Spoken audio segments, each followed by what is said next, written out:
Welcome to this edition of Journals of Spiritual Discovery, brought to you by spiritualteachers.org. I'm your host, Sean Nevins.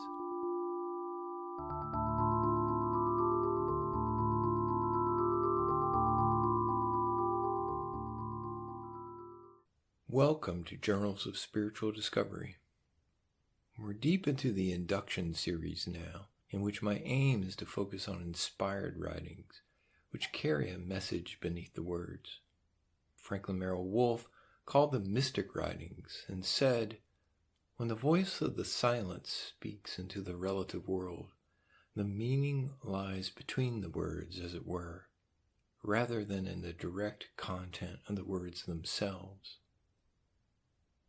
Richard Rose referred to the power of these writings when he said, "If you are interested in looking for essence from the point of the process observer, you can be stimulated only by writings of inspiration rather than reason or direction."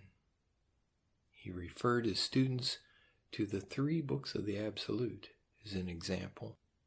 While Rose used the term inspirational, clearly these are not necessarily inspirational writings like you typically find collected under that banner. Rather, they are writings which carry the living word. My reading this episode is a poem from Walt Whitman's 1855 edition of Leaves of Grass. Whitman appeared in Richard Bucky's book Cosmic Consciousness, where he was compared to the likes of Jesus and the Buddha. It's clear that a spiritual awakening occurred for Whitman, but he himself said little about how it came about. Here's a few lines of Whitman speaking about what he discovered. "There is in sanest hours a consciousness, a thought that rises independent, lifted out from all else, calm like the stars, shining eternal. This is the thought of identity, yours for you, whoever you are is mine for me. Miracle of miracles, beyond statement, most spiritual and vaguest of earth's dreams, yet hardest basic fact, and only entrance to all facts. In such devout hours, in the midst of the significant wonders of heaven and earth, significant only because of the me in the center, creeds, conventions fall away and become of no account before this simple idea. Under the luminousness of real vision, it alone takes possession, takes value. Like the shadowy dwarf in the fable, once liberated and looked upon, it expands over the whole earth and spreads to the roof of heaven." With that said, let's move on to the poem, which begins with the lines, "To think of time."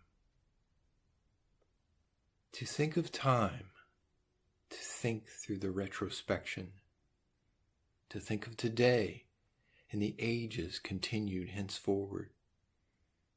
Have you guessed you yourself would not continue? Have you dreaded those earth beetles? Have you feared the future would be nothing to you? Is today nothing? Is the beginningless past nothing? If the future is nothing, they are just as surely nothing. To think that the sun rose in the east, that men and women were flexible and real and alive, that everything was real and alive. To think that you and I did not see, feel, think, nor bear our part. To think that we are now here and bear our part. Not a day passes, not a minute or second without an accouchement. Not a day passes, not a minute or second without a corpse. When the dull nights are over, and the dull days also, when the soreness of lying so much in bed is over, when the physician, after long putting off, gives silent and terrible look for an answer, when the children come hurried and weeping, and the brothers and sisters have been sent for, when medicines stand unused on the shelf, and the camphor smell has pervaded the rooms, when the faithful hand of the living does not desert the hand of the dying, when the twitching lips press lightly on the forehead of the dying, when the breath ceases and the pulse of the heart ceases, then the corpse limbs stretch on the bed, and the living look upon them. They are palpable as the living are palpable. The living look upon the corpse with their eyesight, but without eyesight lingers a different living and looks curiously on the corpse. To think that the rivers will come to flow, and the snow fall, and fruits ripen, and act upon others as upon us now, yet not act upon us. To think of all these wonders of city and country, and others taking great interest in them, and we are taking small interest in them. To think how eager we are in building our houses, to think others shall be just as eager, and we quite indifferent.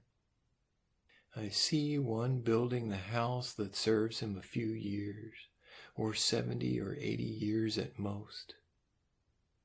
I see one building the house that serves him longer than that. Slow moving and black lines creep over the whole earth. They never cease.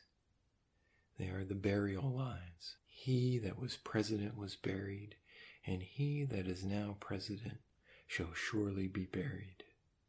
Cold dash of waves at the ferry wharf, posh and ice in the river, half-frozen mud in the streets, a gray, discouraged sky overhead, the short last daylight of December, a hearse and stages, other vehicles give place, the funeral of an old stage driver, the cortege mostly drivers, rapid the trot to the cemetery, duly rattles the death bell, the gate is passed, the grave is halted at, the living alight, the hearse uncloses, the coffin is lowered and settled, the whip is laid on the coffin, the earth is swiftly shoveled in.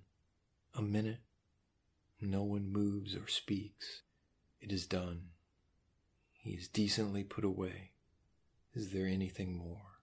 He was a good fellow, free-mouthed, quick-tempered, not bad-looking, able to take his own part, witty, sensitive to a slight, ready with life or death for a friend, fond of women, played some, ate hearty, drank hearty, had known what it was to be flush, grew low-spirited towards the last, sickened, was helped by a contribution, died aged 41 years, and that was his funeral.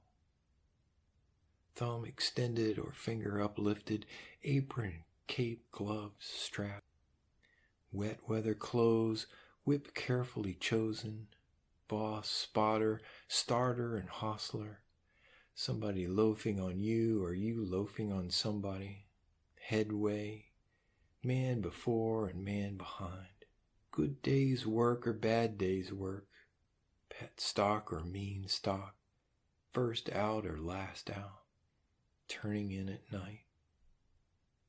To think that these are so much and so nigh to other drivers, and he there takes no interest in them. The markets, the government, the working man's wages, to think what a count they are through our nights and days. To think that other working men will make just as great account of them, yet we make little or no account. The vulgar and the refined, what you call sin and what you call goodness, to think how wide a difference, to think the difference will still continue to others, yet we lie beyond the difference, to think how much pleasure there is, Have you pleasure from looking at the sky? Have you pleasure from poems? Do you enjoy yourself in the city, or engaged in business, or planning a nomination and election, or with your wife and family, or with your mother and sisters, or in womanly housework, or the beautiful maternal cares? These also flow onward to others.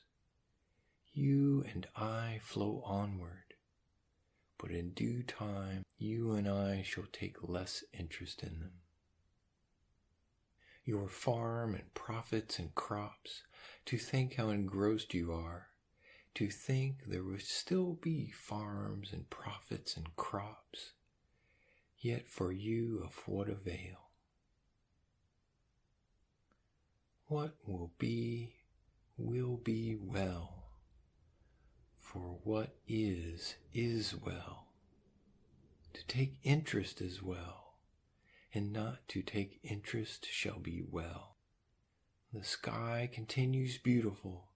The pleasure of men with women shall never be sated, nor the pleasure of women with men, nor the pleasure from poems. Domestic joys, the daily housework or business, the building of houses, they are not phantasms. They have weight and form and location. The farms and profits and crops, the markets and wages and government, they also are not phantasms.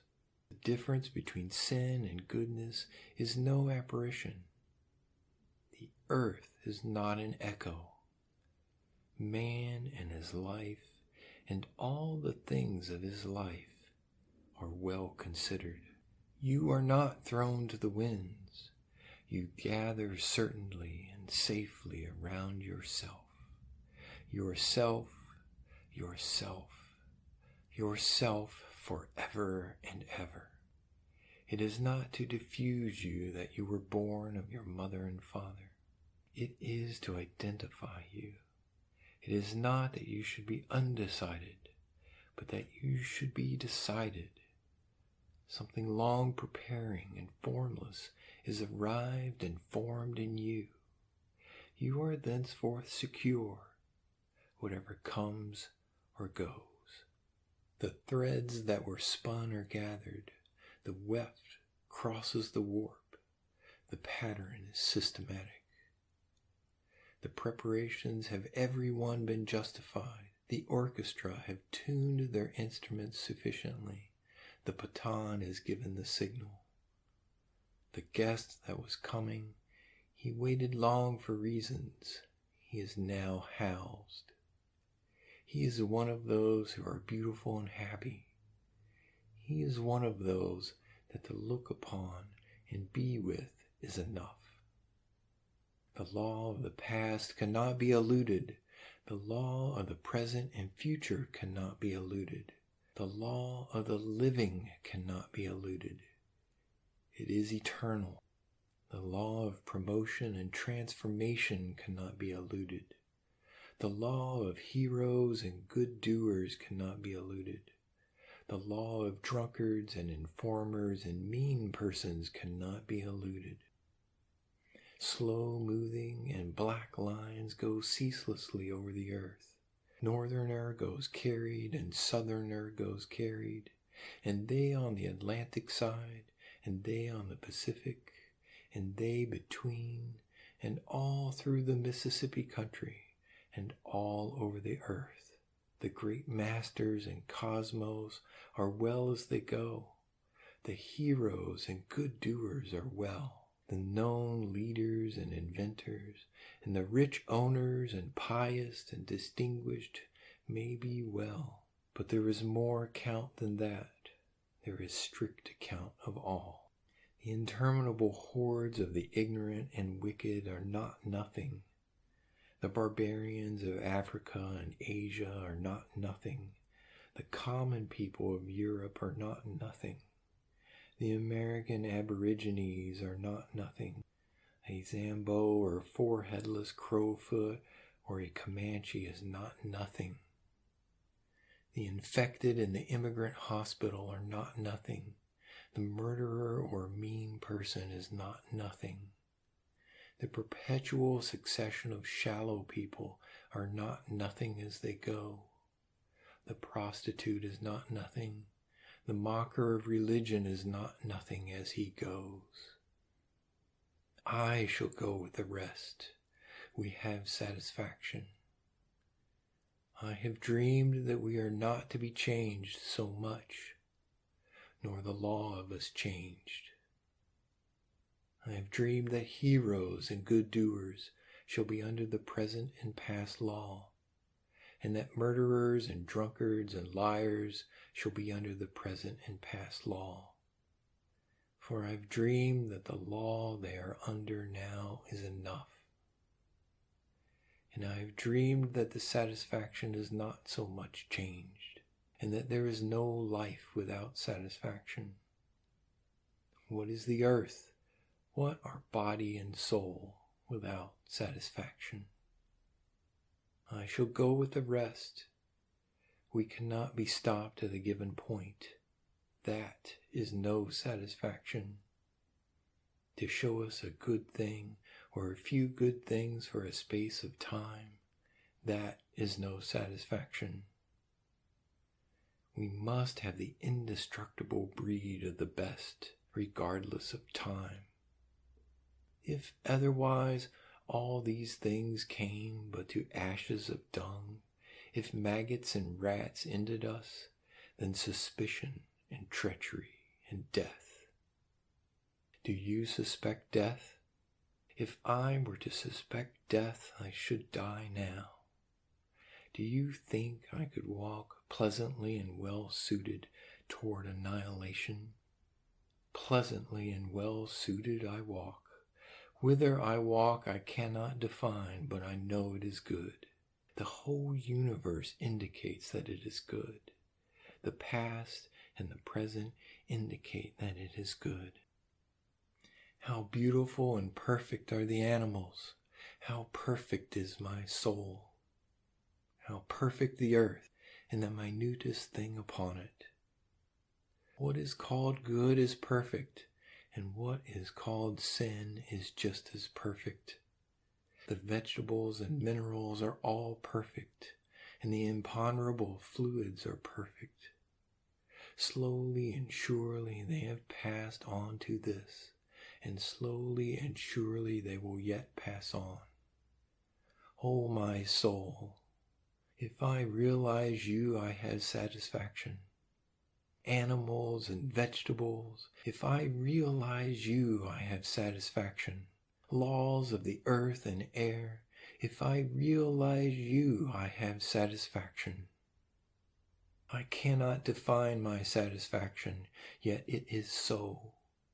I cannot define my life, yet it is so. I swear I see now that every living thing has an eternal soul. The trees have, rooted in the ground. The weeds of the sea have, the animals. I swear I think there is nothing but immortality, that the exquisite scheme is for it, and the nebulous float is for it, and the cohering is for it, and all preparation is for it, and identity is for it, and life and death are for it.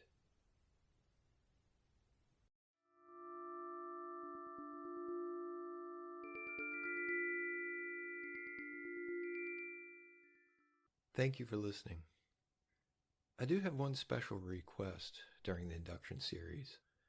And no, I'm not going to ask you to buy anything, but I am asking all my listeners to please leave a review on Amazon for my book, Subtraction, The Simple Math of Enlightenment. I know that a lot of you have read it, and if we can get 100 reviews on Amazon, I'm told that will really help the book stand out and get noticed. So if you enjoyed Subtraction, please go to Amazon.com, type in Subtraction, The Simple Math of Enlightenment, and leave a review. It only takes a few minutes, and you'll help many other seekers simply by giving your thoughts about the book. You don't have to have purchased the book on Amazon in order to leave a review there. So thanks. I hope you can do that for me, and I will see you again on the next episode.